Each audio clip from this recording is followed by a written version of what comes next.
Thank you.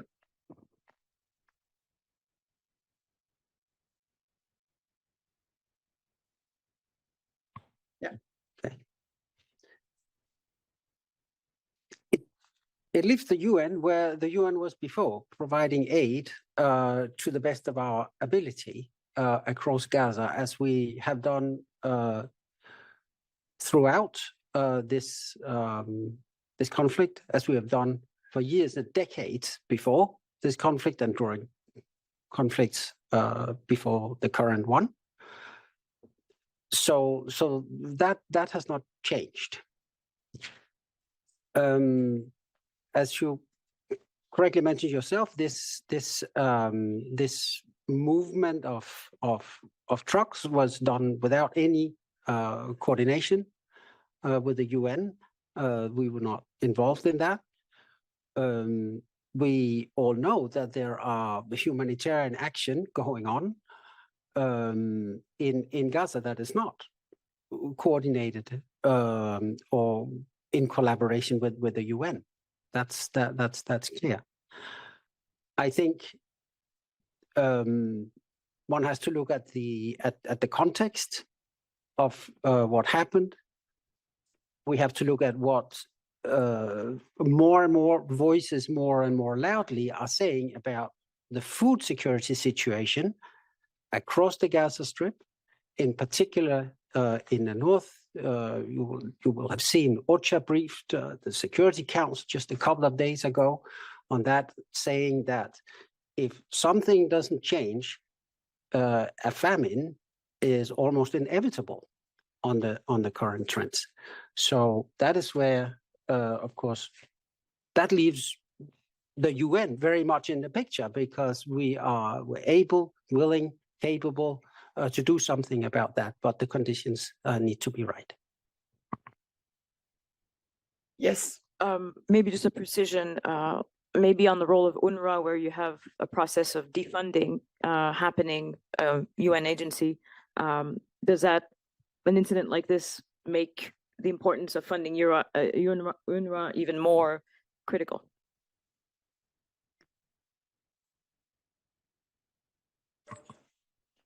Yeah, I think we are all speaking in support of UNRWA, and we do so frequently and at very high levels. We have said very clearly that UNRWA is the backbone of the humanitarian response. It's irreplaceable, and we need UNRWA to sustain its operations.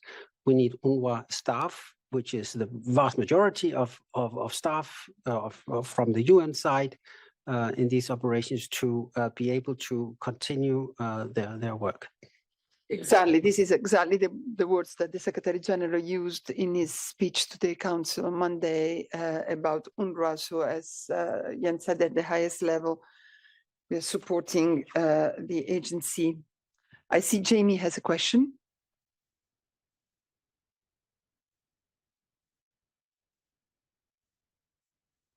Jamie, go ahead. You've been muted. Then I'll go to you, Mohammed. We really have a problem today. We can't hear you. Can you try again, please?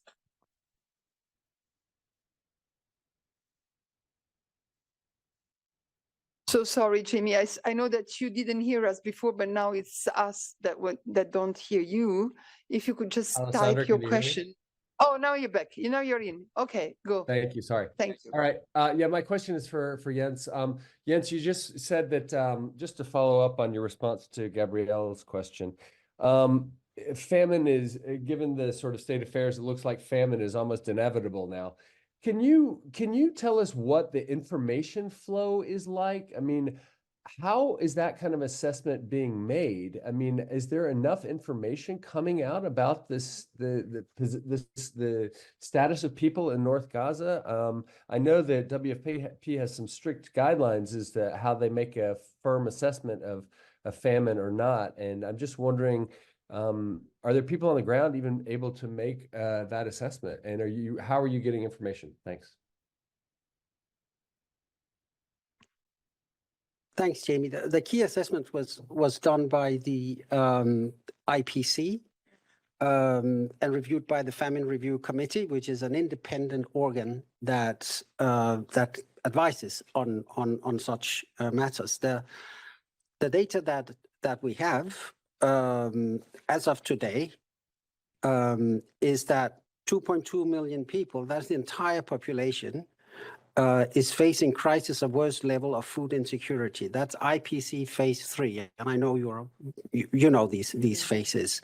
So that is the totality. A part of that is even worse off. That's 1.17 million facing emergency levels of food insecurity, IPC level 4.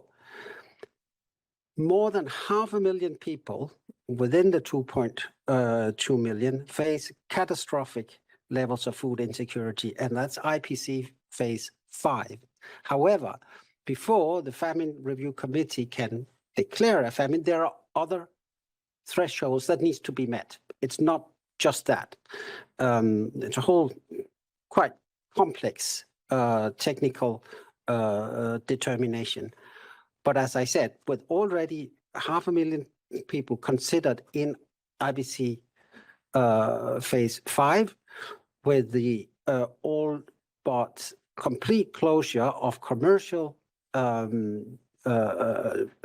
inputs of food and so on into the country since the beginning of this conflict, with the trickle of trucks that are coming in with food aid, with the massive access constraints moving it around inside Gaza. All these things combined lead us to this warning that we do have a very, very dire situation coming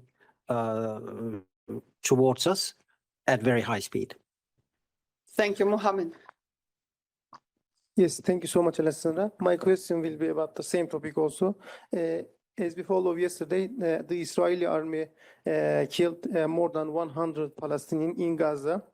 We witnessed that access to humanitarian aid, which guaranteed by international agreements, was blocked by a new massacre. These attacks of Israel are responded to with only rhetoric, political or diplomatic rhetoric.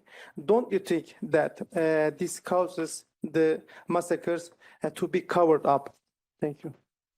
Look, frankly, I can't only answer to you. I can't really share your point of view. Of course, it's your analysis. How do you interpret this? But I think this time the Secretary General was really very clear in condemning the incident yesterday in northern Gaza, and he said several times he was appalled by the tragic human toll of the conflict in Gaza, and he really condemned strongly the incident. He also said he had yesterday, I don't know if you had a chance to see, we distributed it to you, a press conference in, I think it was in Trinidad, where he again said how appalled he was by what had happened. The United Nations is there. We are speaking about what has happened. Of course, as Jens said, and also the other officials, we need a humanitarian ceasefire. This is what we really need in order to change the situation of, especially with the famine in Gaza. We cannot for the moment act in a situation of war. We do what we can, and I think Jens has already mentioned the various things that we are doing, UNRWA is doing, but I think we have been pretty clear this time on what has happened and the Secretary General in the first place. Chris. Question for Jens. You know, we talk about famine, and I understand the UN rules to establish that one famine exists, but you might remember that in 2011 in Somalia, once the famine was officially declared, half of the total death toll was already, the people had already died. So, you know, we talk about near famine. Do we have any idea of how many people actually already died of hunger or of the direct consequence of not having food in Gaza as we speak, even if there is no official famine declared? Okay. Christoph, and that is exactly why we raise this, because once a famine is declared, it is too late for too many people. That's exactly why we use the F word, as we call it, right? Because we don't want to get to that situation, and we need things to change before that. I've given you the overall statistics that we have of that. We do see reports, and I think Christian can perhaps speak more about that. But you'll see, I even noticed in our daily SITREP today, there are reports of I think it's 6 kids who died, and that was due to complications related to malnutrition. So these are, if you like, straws in the wind, we can see, which are extremely worrying, because food security before this conflict in Gaza was not that bad. People had food. People were able to produce their own food. Now we also hear from our colleagues in FAO and others that the production of foodstuff within Gaza itself is almost impossible. Fishery was a big source of nutrition, income, putting food on the table. That has completely stopped. So the very foundation for people's daily sustenance is being ripped away. Christian, maybe you want to add something, since I see your hand up. Yeah, thank you, and thank you, Jens, for leading on this. So the official records yesterday or this morning said there was the 10th child officially registered in a hospital as having starved to death. A very sad threshold, similar sad as the 30,000 deaths we reached all over Gaza. And similar like those, these are official records. And as you all point out, exactly, the unofficial numbers can unfortunately be expected to be higher. And once we see them registered in hospitals, once we see them registered officially, it's already further down the line. So, but what all this shows is exactly as again Jens Ocha here pointed out, the system in Gaza is, well, we said it many times, it's on its knees. It's more than on its knees. The freshwater supply has been cut off since immediately after 7 October. The electricity has been cut off since immediately after the horrifying attacks of the 7th of October. All the lifelines in Gaza have more or less been cut. UNRWA stated just this week that the aid supplies coming in February were only half of what has come in January. And we all know that January was not enough at all. So, and all this leads to a desperate situation, as we saw yesterday in the unfortunate, horrifying incidents where hundreds of people got killed. While there's a while the Secretary General mentioned exactly that an investigation should show what the real causes were, that's not even right now important. Important is that people are so desperate for food, for fresh water, for any supplies, that they risk their lives in getting any food, any supplies to support their children, to support themselves. This is the real drama. This is the real catastrophe here. That food and supplies are so scarce that we see these situations coming up. And the food supplies have been cut off deliberately. Let's not forget that. The fields which were existing, the greenhouses, the little bit of agricultural supply, all that needs water supply. All the water supply depends on electricity and the pumping stations. The hospitals, which could respond normally to such an incident like this, are also on their knees. 2 of the hospitals, Al-Afda and Al-Amal, were opening their operating theaters yesterday, despite them being not functional and operational. We saw pictures from Al-Shifa, where victims of the attacks, of the horrifying situation yesterday, of the killings, were lying next to each other on the floor, awaiting any type of treatment. This is the real drama here. And that is why, despite to the calls now that this may delay the ceasefire, this just underlines more and more that we need an urgent ceasefire now. If not now, when then? But let's not forget, once we have a ceasefire, we also need a sufficient, steady, sustainable supply of food and supplies to help the people of Gaza. John, you've been very patient. Go ahead. Yes, thank you. One to Jens and one to Christian. Jens, just to bring us up to speed, the estimates you mentioned of people on IPC4 and IPC5, these are up-to-date estimates, or they go back to the early December estimates by the independent expert panel? Because if it's back from December, 3 months later, the numbers are likely higher. So if you please could clarify that.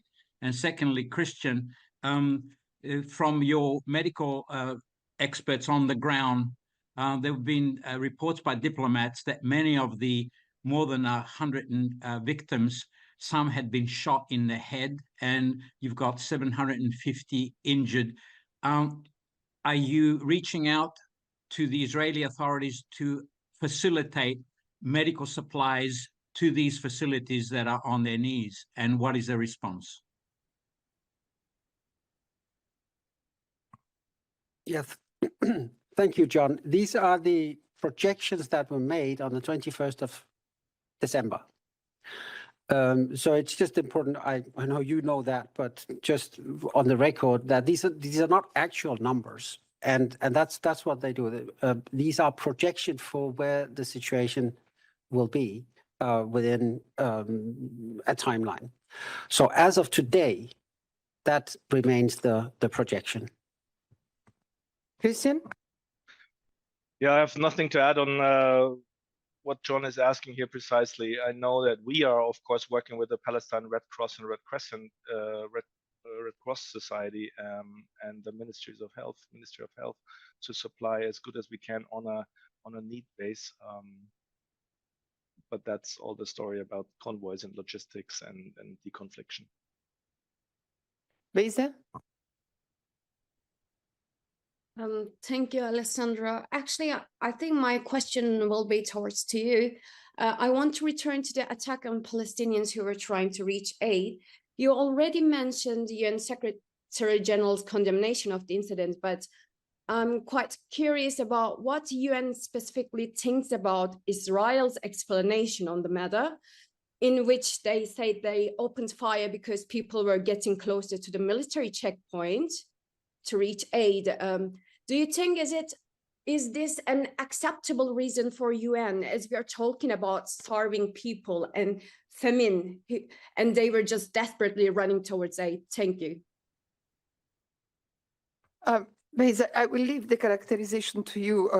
What I can tell you is that I think that the words of the Secretary General are pretty clear, that, you know, whatever happened has to be condemned. We were not there, as we've heard several times. The UN were not there. So whatever happens, when these kind of things happen, there must be accountability, and the Secretary General has asked for it. I cannot tell you more about the circumstances. We have heard we were not involved as UN, but I think the Secretary General has been very clear, both in condemning what has happened and the request for accountability. They came very strongly also from the UN. Yeah, please. Just a question on, there have been several airdrops of humanitarian aid in the last few months, one recently, and we saw images of part of the drops falling into the water, Israeli forces shooting at it. I was just wondering how viable you think this type of aid can be. Like, does it really help? Is it just for show?